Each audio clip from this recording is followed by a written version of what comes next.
Les pêches, on s'entend que ces dernières années, on va se le dire, ça a été particulièrement difficile, surtout dans le domaine de la crevette. On a entendu toutes sortes d'histoires. Et cette année, pas miracle en fait, on se pose la question à savoir justement, on n'en a pas tant entendu parler que ça. Et pour faire un petit peu le tour de la question, voir ce qui en est exactement et où est-ce qu'on s'en va, on est très content de recevoir Claudio Bernacchi, directeur général de l'Association des capitaines propriétaires de la Gaspésie. Claudio, tout d'abord, bonjour et merci d'être là. Bonjour Igor, ça me fait plaisir. Content de te voir. En tout cas, ça fait un certain temps qu'on s'est pas rencontrés. C'est ça, ces dernières années, on a entendu toutes sortes d'affaires, surtout dans le domaine de la crevette d'ailleurs. Et puis là, c'était catastrophe, moratoire de ci, de ça. On parlait de services psychosociaux sur les quais, on parlait de faillite et ainsi de suite. Fait que là, aujourd'hui, on va essayer de faire un petit peu un état de la situation et de voir un petit peu où est-ce qu'on s'en va. Fait que dans un premier temps, on arrive en fin de saison, en fait. Dans les grandes lignes, pour les différents types de captures, ça ressemble à quoi? Il y a encore des espèces qui présentent certaines problématiques. Je pense entre autres principalement au turbo, qui est pratiquement en moratoire. Donc, il n'y a aucune pêche commerciale dirigée qui est permise cette année, à part des petits quotas dont peuvent bénéficier les Premières Nations. Mais au niveau du hareng, c'est encore difficile. Au niveau du maquereau, c'est des petites quantités aussi. Le crabe des neiges, les quotas étaient généralement en diminution, avec possiblement une autre diminution à prévoir pour l'an prochain.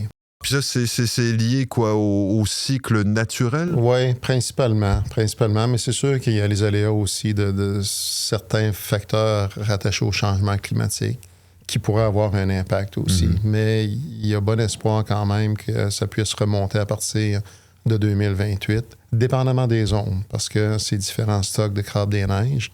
Alors qu'on soit dans la 17, la 12, la 12A, il peut y avoir des variantes au niveau de la disponibilité de la ressource. La zone 12B au sud de l'île d'Anticosti est toujours en moratoire depuis 2020 et on n'a aucune indication à savoir si ça va revenir ou non à un moment donné. Puis on ne connaît pas les raisons exactes, c'est-à-dire est-ce que ça a été de la surpêche, est-ce que c'est à cause des changements climatiques, El Niño, El Niña et Alouette? Oui, c'est ça. C'est toujours un ensemble de facteurs qui font que une ressource, une biomasse donnée va soit diminuer considérablement ou revenir en masse. Mais dans le cas de ce crabe-là, dans cette zone-là, on ne sait pas trop. On nous dit que c'est une zone de débordement par rapport à d'autres zones de pêche. Alors, est-ce que si ça va moins bien dans la zone adjacente, est-ce qu'il va y avoir moins de migration vers la zone 12B, par exemple? Ça pourrait être un facteur qui explique la situation. Et quand tu parles de migration, c'est les crabes qui migrent? C'est ça, exactement. Oui, qui peuvent se déplacer d'un endroit à l'autre. Dans le fond, ça bouge beaucoup plus qu'on pense dans le fond de l'eau. Que ce soit le crabe des neiges, il y a une transhumance, genre comme les moutons qui se promènent. Absolument, dans toutes les espèces. Homard, c'est pareil, le poisson de fond, la crevette aussi. Ça peut être en longitude, ça peut être en profondeur aussi. Dans le fond, la crevette se serait adaptée à l'augmentation de la température dans le fond pour migrer plus sur les parois vers des températures plus mitoyenne, on va dire, qui lui permet plus de se régénérer et de vivre à ces endroits-là. D'accord. Crabe, et justement, là, tu parles crevette. Là, on avait l'impression que la crevette avait comme, pouf, disparu ou avait, je sais pas, migré quelque part dans le nord pour des eaux plus confortables. Mais on semblerait que une reconstitution des stocks, où est-ce qu'on en est au juste? Là? Les signaux étaient quand même assez alarmants il y a 3 ans passés, et depuis plusieurs années aussi, alors que les quotas sont passés de 40 000 tonnes. Et là, je parle du Golfe au complet, de l'estuaire pour toutes les provinces impliquées. Donc, de 40 000 tonnes de quotas à 15 000 tonnes, la dernière année où ça allait passablement bien. Puis, à partir de 2023, là, on a vu vraiment une décroissance au niveau des taux de capture. 2024 a été le choc où plusieurs crevettiers ont arrêté leur saison prématurément parce qu'il n'y avait pas assez de crevettes disponibles. 2025, il y a eu des signaux encourageants quand même, puis ce qui a fait en sorte que les quotas ont augmenté un petit peu. Puis le relevé du MPO avait été positif aussi, donc ça a contribué à passer de 3060 tonnes dans le pire à 3800. Et là, maintenant, on est au-delà de 5000 tonnes. On est encore loin des... On est encore loin, mais les pêcheurs qui choisissent d'y aller cette année enregistrent des taux de capture très, très bons. Alors, d'après moi, on ne reviendra pas avec une flottille de crevettiers de 30 navires, comme c'était le cas il y a quelques années passées. Si on reste avec 12 navires qui pourront contribuer à faire opérer les 2 usines de transformation qu'on a du côté de Rivière-Nord et Lanceau-Griffon, mais ce sera ça de gagner. C'est ça, parce qu'au niveau des usines, ça a eu un impact majeur également. Clairement. Puis il y a eu toutes sortes de tentatives pour maintenir à flot les usines en important de la crevette. C'était de Norvège ou je ne sais pas trop où? Oui, de Norvège, oui, exactement. Il s'en fait encore un peu de transformation de crevettes importées, mais c'est pas l'idéal. Ça doit difficilement être rentable. J'ai pas les chiffres, là, c'est plus le transformateur qui pourrait te le dire, mais effectivement, ça a l'air que c'est difficile de rentabiliser tout ça. Même si c'est la même espèce, ça finit que c'est pas le même produit fini non plus qui sort. Et on goûte là, la différence. On s'en rend compte. Mais au moins, ça a permis de continuer, de préserver les emplois, de maintenir cette partie-là de l'économie aussi. Et en même temps, dans les 2 dernières années, ces usines-là ont commencé à se tourner partiellement vers la transformation de homard pour aider à faire en sorte que le homard capturé, nouveau, si on veut, du côté nord de la Gaspésie et sur la côte nord et Anticosti, puisse être transformé comme il se doit. Et là, justement, tu m'amènes au homard. C'est absolument merveilleux. C'est le fun dans ce genre d'entrevue où, effectivement, tu amènes la prochaine question. Le homard, il semble... Bon, ces dernières années, là, ça a été comme... Il y avait du homard. Est-ce toujours le cas? Parce que j'ai vraiment l'impression là, qu'il y en a beaucoup qui se sont tournés vers ce crustacé. On en est où exactement en termes de capture et en termes est-ce qu'on voit comment se développe la ressource? Oui, d'une certaine façon. Au niveau des captures, ça demeure bon. Très bon même selon les endroits. Il va y avoir des variations, c'est sûr, parfois à la hausse, parfois à la baisse. Mais dans les endroits où c'est exceptionnellement bon, on ne s'attend pas à ce que ça puisse continuer comme ça éternellement. Alors, le gouvernement fédéral, par l'entremise de Pêche et Océans Canada, a mis en place un système exploratoire de pêche au homard dans les zones 18, premièrement en 2024 du côté de la Côte-Nord, et ensuite dans les zones 17 à l'ouest de l'île d'Anticosti et la zone 19 qui est le littoral nord de la Gaspésie jusqu'à Rimouski dans le fond. Donc en 2025, c'était ça. 2026, il y a eu quelques permis additionnels d'ajouter. Et on s'attend à ce qu'il y en ait, les tout derniers puissent être ajoutés en 2027. Alors, c'est un processus qui va s'étirer dans le temps pour prendre les données, pour mesurer l'état de la biomasse dans les différentes sous-zones de ces endroits-là et voir s'il peut y avoir une pêche qui puisse durer dans le temps à partir de là. C'est parce qu'on parlait du crabe tout à l'heure, la transhumance des crabes qui se promènent, qui se déplacent. On a l'impression que pour le homard, c'est à peu près la même chose. Le Maine, anciennement, produisait énormément de homards. Maintenant, ça a beaucoup baissé. Aujourd'hui, j'ai des amis plongeurs qui disent que il y a plein de homards dans le fond, c'est absolument fou. Et puis là, on a le sentiment, est-ce qu'éventuellement, à cause des changements climatiques, qui seraient susceptibles d'aller se promener encore eux aussi? On le croit, on le soupçonne qu'il puisse y avoir des migrations massives de homards qui puissent se faire, que ce soit des individus, que ce soit les œufs ou quoi que ce soit par les courants, pour aller chercher ces endroits-là les plus propices à la reproduction et à la croissance.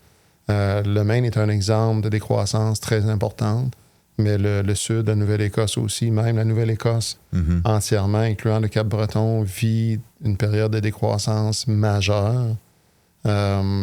Et certains endroits aussi au Nouveau-Brunswick. Donc, c'est difficile à prévoir ce qui va arriver dans le temps. Il y a environ 6000 pêcheurs de homards dans l'est du pays. Ce qui est quand même pas mal. C'est quand même considérable. Donc, et le Québec est parmi les plus petits joueurs là-dedans. Juste te donner une idée, à l'île du Prince-Édouard, qui est la plus petite province canadienne, il y a 1200 homardiers qui sont en opération là-bas. Alors, ça ça a un impact énorme sur l'économie de la province, évidemment. Alors, pour eux, c'est sûr qu'ils surveillent ça de très près, comme partout d'ailleurs aussi. Tu sais, toutes les régions vont... Mais là, on commence à avoir du homard également sur Côte-Nord, dans des régions où avant, il n'y en avait vraiment pas. Avant, il n'y en avait pas. Le littoral nord, la Gaspésie aussi, pendant longtemps, les pêcheurs commerciaux qui étaient là ont eu de la difficulté à s'arracher une vie avec ça, là, à tirer un revenu décent pour être capable d'en vivre uniquement. Mais ces dernières années, la ressource est arrivée, donc graduellement, leurs récoltes ont augmenté à un point tel que c'est vraiment intéressant présentement. C'est Anticosti, depuis plusieurs années, c'est bon également. La Côte-Nord, on n'en voyait pas, c'est bon aussi.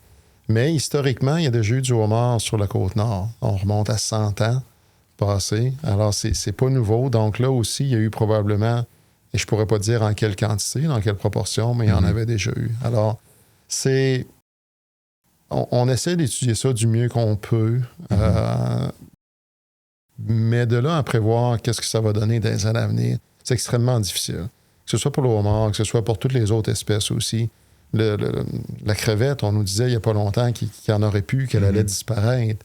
Il y a encore des gens pessimistes qui disent que c'est juste un sursis, que le déclin va reprendre et s'accentuer et qu'il n'y en aura plus à cause de la température de l'eau. Mais en même temps, il y a des signaux encourageants au niveau de la température de l'eau. Et là, on parle de l'eau de profondeur, où la crevette se tient avec d'autres espèces comme le sébaste, comme le turbo aussi.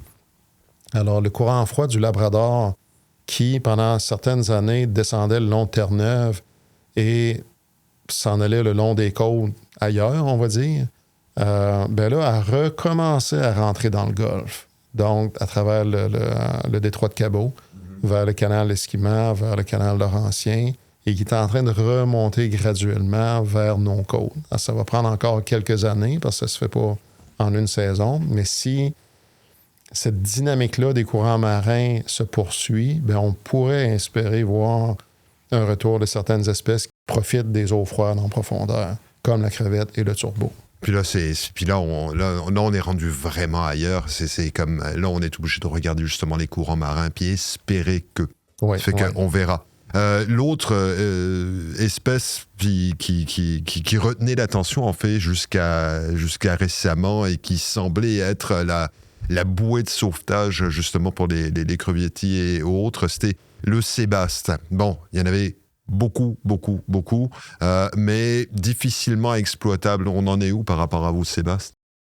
Au niveau de la biomasse de sébaste, ce qu'on observait il y a 4-5 ans passés, c'est une biomasse extrêmement abondante, la plus abondante jamais répertoriée dans l'histoire des relevés multi-espèces. Là. Alors, le MPO l'estimait à 4,2 millions de tonnes, qui est énorme. Mais depuis, cette biomasse-là a diminué de moitié en l'espace de quelques années. De moitié, oui. Les estimés l'ont fait diminuer de moitié. Alors, différents facteurs sont mis en cause. Et pour une fois, ça ne peut pas être la pêche. Parce que la pêche commerciale a repris en 2024 seulement, avec des quotas très petits et d'environ 60 000 tonnes. Puis, ça en est pêché en 10 et 15 % de ce quota-là. Parce que les marchés y sont pas, parce que les usines n'étaient pas prêtes. Et c'est ça. Donc, le sébaste ne pouvait pas pallier à la disparition de la crevette. Aurait pu y contribuer, mais vraiment en très petite partie. Parce que la crevette, le pêcheur va la vendre peut-être à quelque part entre 1,50 $ et 2 $ la livre, dépendamment des saisons, dépendamment des grosseurs. Alors que le sébaste, présentement, c'est entre 30 et 50 cents, rarement, la livre. Pas très payant. C'est ça. Par contre, ce qui est intéressant, c'est que quand le poisson est en grande abondance, ben, j'ai vu des pêcheurs partir à une certaine heure une journée et revenir en dedans de 24 heures avec une cale pleine. Donc, à ce moment-là, ça vaut quand même la peine. Mais c'est pas toujours le cas. Ça dépend des périodes de l'année. T'sais, des fois, il faut aller beaucoup plus loin pour aller chercher le produit. Mais en même temps, on se rend compte que le marché est un peu particulier par rapport au sébaste. C'est un poisson qui fournit relativement peu de chair. Les consommateurs sont encore un peu frileux par rapport à ça. Et dans bien des cas, ce que j'entendais, puis tu me corriges, c'est que le sébaste, OK, on peut en tirer des petits filets, le reste, ça devient des croquettes pour chien. Ben, écoute, ça dépend de l'habitude qu'on a pour le manger. Ici, en région, on est habitué à être dans le bon et le meilleur. Alors, on est habitué au gros filet de poisson. Et on nous dit que le marché est juste pour le filet de poisson, ce qui est de moins en moins vrai. Tu peux pas créer un filet de poisson de 30 cm avec un poisson de 25 cm. Difficile. Physiquement, c'est impossible. Par contre, ailleurs dans le monde, et on en a eu la preuve dans des déplacements l'an passé à Barcelone, en Espagne, ou à Qingdao, en Chine, où on a vu des poissons comparables aux sébasses, des rockfish ou peu importe, des sébasses, là, qui se vendent entiers dans les mêmes grosseurs que ce qu'on a ici. Alors, sur la planète, il y a des gens qui sont friands de ce poisson-là à la grosseur qu'il est. Parce que tu peux nourrir une personne un repas avec un poisson comme ça. C'est parce que on va s'entendre ici, là, on est un peu, comment dirais-je, on est délicat dans notre façon de manger le poisson, c'est-à-dire qu'on aime les jolis filets, on aime les jolis homards, alors que si on va ailleurs sur la planète, que ce soit en Europe ou en Asie, surtout en Asie, leur façon d'apprêter, leur façon de consommer le poisson est complètement différente.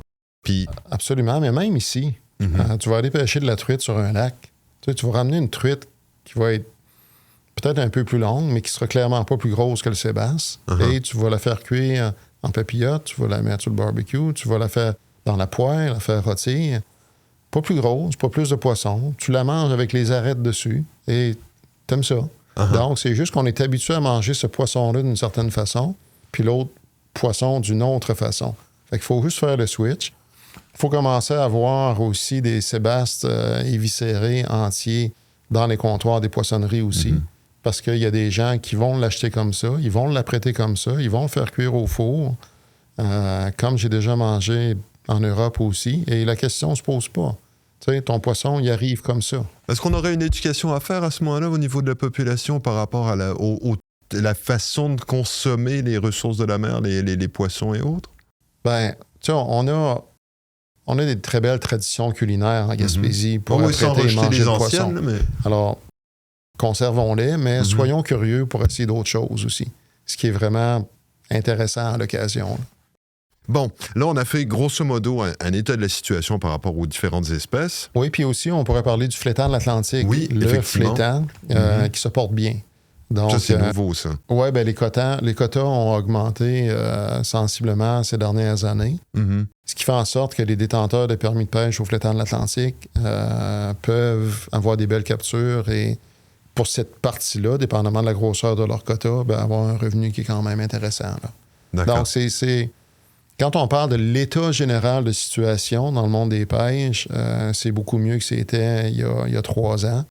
Il reste encore des pêcheurs, malheureusement, dont le portefeuille de permis permet difficilement ou permet pas d'atteindre la rentabilité.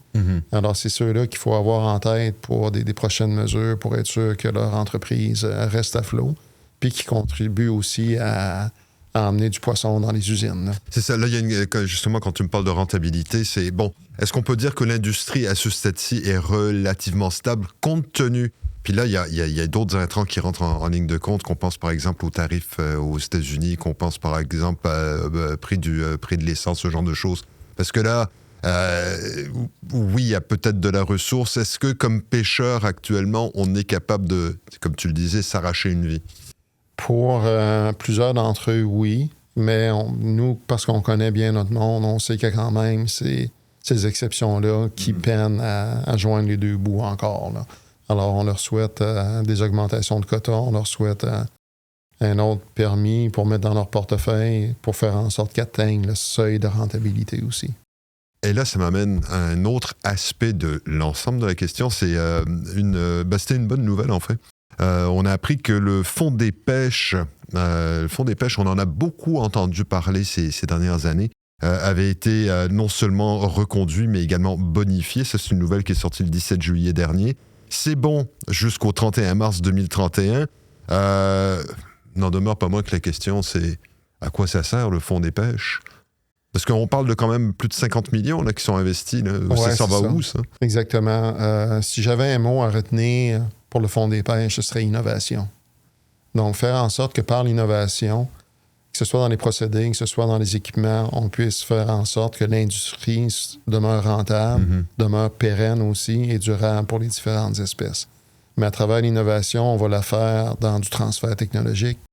On va la faire dans un regard différent qu'on va poser sur l'écosystème parce que ce que la crise nous a appris ces dernières années, c'est qu'on en connaissait très peu sur les différentes interactions qui existaient entre les facteurs physico-chimiques, les espèces entre elles, et de faire en sorte qu'on puisse développer des méthodes de pêche qui aient le moins d'impact possible sur d'autres espèces. Alors, du côté de l'ACPG, on est beaucoup là-dedans avec ACPG Innovation, avec notre atelier des agrès de pêche, pour faire en sorte que les engins de pêche développés aient justement un impact minimum sur les fonds marins, mais aussi soient très sélectifs pour les différentes espèces. C'est ça, c'est parce que quand on parle, entre autres, ça fait part, je ne sais pas si c'est une théorie ou si c'est une réalité, là, on parlait, entre autres, des chaluts, ce genre de choses qui avaient tendance à aller racler carrément le fond. Et à ce moment-là, détruire les habitats, l'écosystème en général. Et c'est justement ce sur quoi on s'est penché ces dernières années. Bien, absolument. Le chalut en tant que tel roule en partie sur le fond, glisse sur le fond, mais c'est sûr que c'est pas une caresse. Là, on s'entend que ça touche. Là. Ça sur quoi on travaille beaucoup, c'est les dragues, que ce soit pour concombre de mer, pour pétoncle aussi, parce que la drague, elle racle. Littéralement, le fond marin. Ça laboure le fond, ça laboure, carrément. Donc, certains vont dire que ça a des bienfaits parce que ça peut régénérer. J'en doute. Donc, c'est pour ça qu'on travaille sur des projets qui, on l'espère, permettront aux pêcheurs de conserver la rentabilité dans ces pêches-là, mais en même temps amenuiser l'impact qu'ils ont sur le fond marin. C'est ça, parce que les veux pas, c'est comme quand on racle le fond, à ce moment-là, c'est toute la nourriture d'autres espèces qui s'en trouvent affectées. Donc, mais quand on parle fond des pêches, là, c'est bon. Là, on parle des engins de pêche en tant que tels, mais on parle de toutes sortes de projets, d'après ce que je comprends, adaptabilité. Vraiment. C'est engins de pêche, c'est transfert technologique, c'est meilleure compréhension de l'écosystème. C'est diversification des marchés aussi, qui est extrêmement importante à cause des tarifs, justement. Là, pour le moment, on est relativement épargné par les tarifs américains, mais on a subi ceux de Chine à un moment donné. Là, ils ont été élevés sur certaines espèces, pas toutes. Mais il reste quand même que, comme je disais tantôt, dans le monde, il y a plusieurs bouches à nourrir et il faut prendre la peine d'aller voir qui est acheteur des produits de qualité que le Québec et l'ensemble du Canada atlantique peut mettre sur le marché. Puis là, quand on s'adapte à la réalité écologique de la chose, s'adapter au nouveau marché, c'est quoi? Les marchés les plus intéressants, les plus prometteurs, ça ressemble... Bon, la Chine, oui. Autres pays d'Asie, je ne le sais pas. Absolument. Le poisson est très prisé dans de nombreux pays dans le monde. En Asie, ce sont des très grands consommateurs de poissons. Je donne, par exemple, le Japon, pour qui c'est une denrée qui est vraiment très valorisée, on va dire. Puis il y en a d'autres aussi. Tous les pays d'Asie ont fait Philippines, Japon, Thaïlande, Alouette. C'est ça. Puis en Europe, c'est la même chose aussi. Le Portugal continue à manger la morue salée séchée de la Gaspésie, par exemple. Alors, c'est ça, il y a beaucoup d'exportations qui peuvent se faire. Et il y a d'autres endroits aussi qui n'ont pas encore été explorés. Il y a un salon aux 2 ans qui a commencé il n'y a pas tellement d'années au Caire, en Égypte, pour l'ensemble de l'Afrique, le Moyen-Orient. À ma connaissance, il y a personne qui est allé là encore. Et ça représente quand même quelque chose d'intéressant. Parce qu'il y a quelqu'un à quelque part qui est intéressé par ce que tu as à vendre.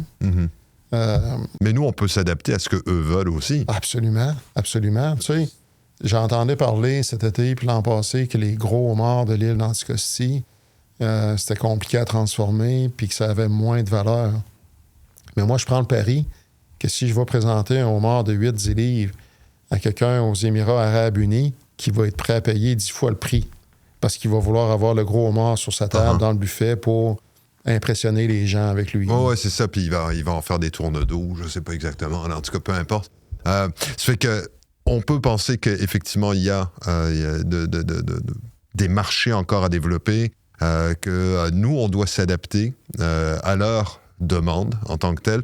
Et puis là, donc on est relativement confiant à ce stade-ci par rapport au projet futur? Ben, je dirais que oui. Il y a plusieurs intervenants qui travaillent déjà là-dessus.